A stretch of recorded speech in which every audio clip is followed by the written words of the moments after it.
I want to say these psychotherapists and academics have sort of lost their capacity for empathy for the victims of these men.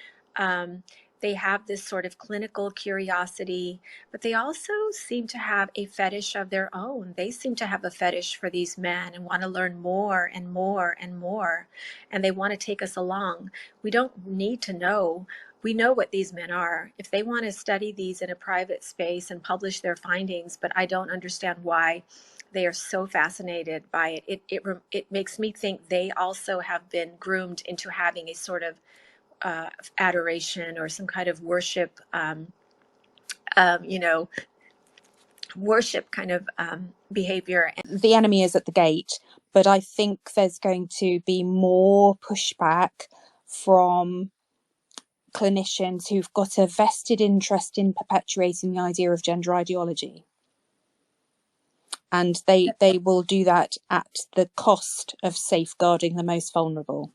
Look, one of the tweets I put up in the nest is by about a guy, right? Now, he is someone who goes into schools at the moment. He wears, he's a nappy fetishist. He is an adult baby. He's got a dummy in his mouth. He works with autistic children in schools in the UK. He holds quite a big role and has quite a big part of the contract.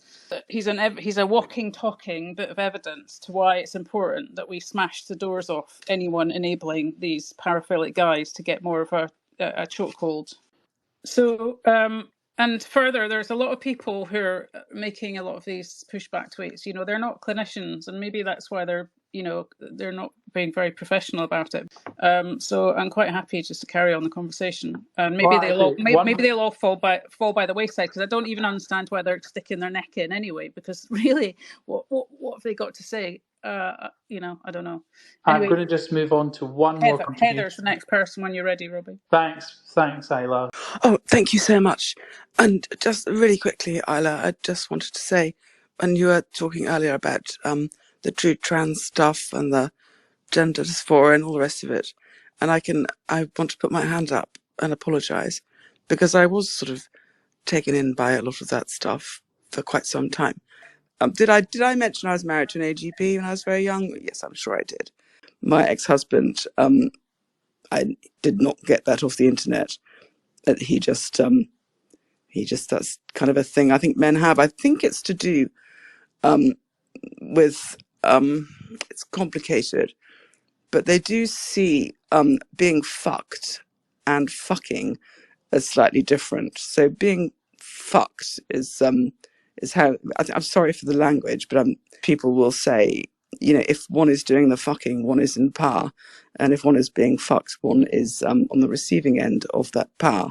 I think we should make it more generally understood. I understand the arguments about normalising it, but I mean, if we never spoke about paedophilia, would that stop it being normalised? It's not normalised. The vast majority of people are horrified by it, and most people should be horrified by this fetish too. They simply aren't aware of it. You know, it's been going on since the 70s with Dick Emery, and it's presented as harmless, and it's not. It's absolutely devastating. As a woman who's been on the wrong end of it, I can assure you it absolutely destroys you. When we talk about these fetishes and stuff, or what goes on behind bedroom doors and stuff, I still think harm is really important. And someone who is inflicting physical or psychological damage upon another person, whether it's, you know, inverted commas, consensual or not, I still have some issues with it. There is harm involved, even if there is supposed consent. So I'm definitely in the frame of bring back shame. I think it's a part of the social conduct that's really important. That being shamed for something is because it's harmful. I wanted to come back again. Guess what? On a safeguarding angle, because I wanted to just reiterate the point that the guys that turn up to exhibit their paraphilias in public and feed on all the attention, negative and positive, really are a distraction. We don't really need to regard them. What we need to do is we need to ask really searching questions about organisations that have laid themselves open to grooming by predatory men. These men in themselves are not interesting. What we need to refocus our efforts on is the organisations that advertise themselves as open house for predators, and we need to be careful who we support. We need to ask questions of people that we support, because the way that people respond to those questions will tell you what you need to know. There is no single answer, but whatever the answer is, it's not this.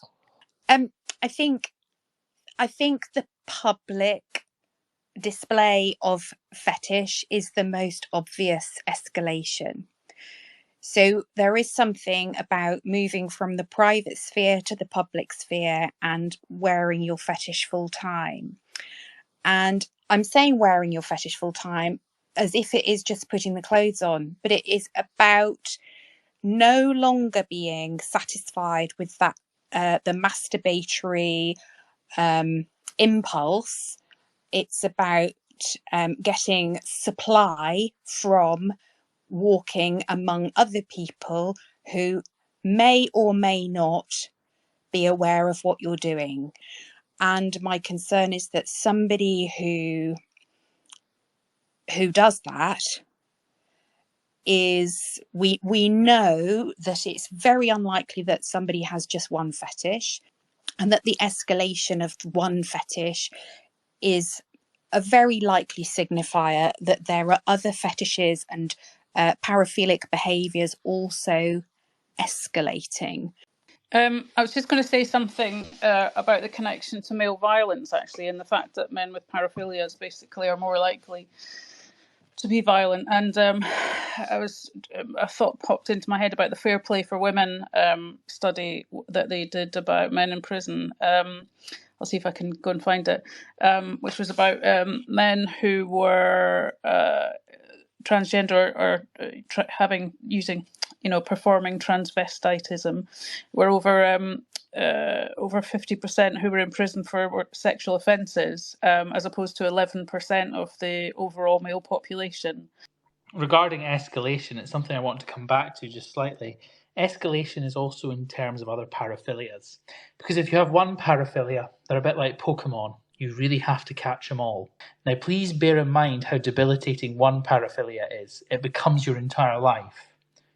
Now have two paraphilias. Extremely dangerous.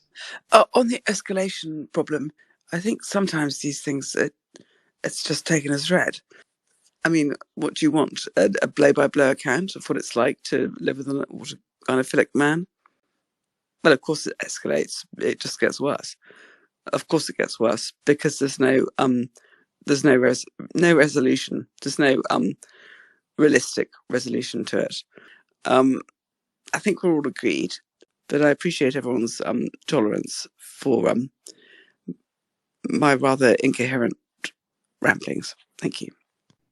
What can be done, about this? What in a practical sense can be done about this? Phil dressed in a dress in amongst people, where some seemed to think it was okay, and others were disturbed and perturbed by it. But my question really comes down to is, what do we say, and what in a practical way, something that's actually enforceable, can you actually do about someone wearing a dress or being otherwise gender non-conforming in public? I'd be really interested to hear if anyone has a practical answer. Do you want me to give you my thoughts? Yes, I'd love to. I'd like them to be. I'd like them all to be interrogated as well, because what I'm looking for. I don't think we've got time for that, because we're just rounding up now. But maybe you can come back and interrogate me another time. But let me give you my little roundup on on some of the things that popped into my head, because you had me panicked when you started mentioning human rights. And what can they do? And what are some of the issues? I tell you what I think they are quickly. I think the sexologists are a problem. I think they need to get rid of Cantor, who wants to add the P for paedophilia. I think they need to ditch all the guys that are hanging around, all the YouTubers. And I don't know if that answers some of your questions, but that's just my little mini rant there. But do come back, because, you know, I think maybe you'll enjoy some of the other things we've got to say. Yeah, and just very briefly, just for 1 second, please. I think, you know, the things that you say, you know, with regard to, you know, GenSpect and things that they should take into consideration, seem pretty reasonable, you know.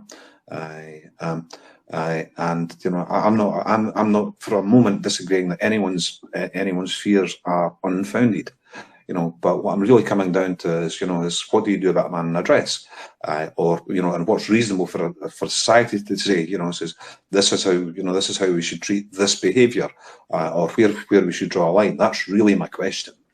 no worries. I just wanted to very briefly come in there and say that I think we need to consider too that when we're talking about gender non-conformity, that's not what Phil's doing. Phil very clearly states that he's aroused. But thank you very much, and please do come along to our next space.